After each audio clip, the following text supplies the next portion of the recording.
Concluding Chapter 2, Prayer as Communion with God. Suggestions for thought and discussion. What are the primary practical difficulties in prayer? Why does a child lose confidence in prayer if it is not literally answered?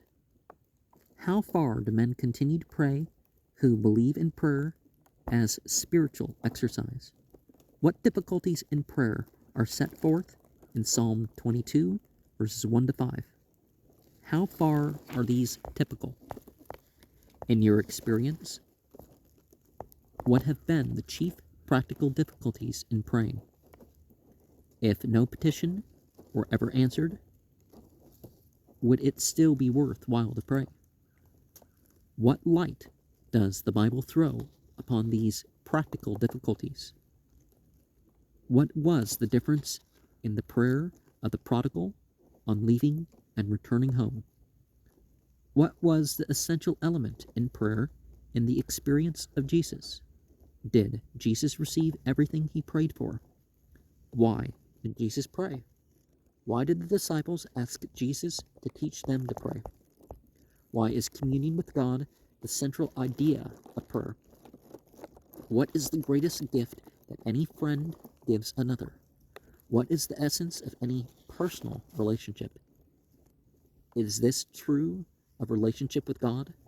How does communion with God differ from the experience of human friendship?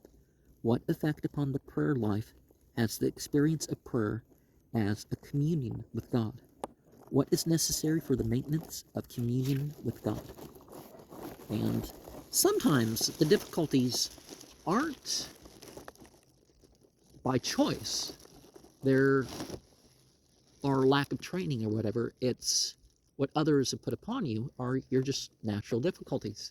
And perhaps sometimes that means that either you go halfway or whatever, you don't do as much, but maybe it even counts more because the effort that you're putting into it. You know what I'm saying?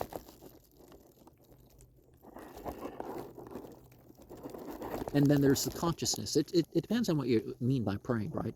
If you maintain the consciousness outside of that, it's like, I'd like to stand and do more prayers, or I'd like to do this or that or the other. And then when you have the opportunity, then you are more likely to fulfill it.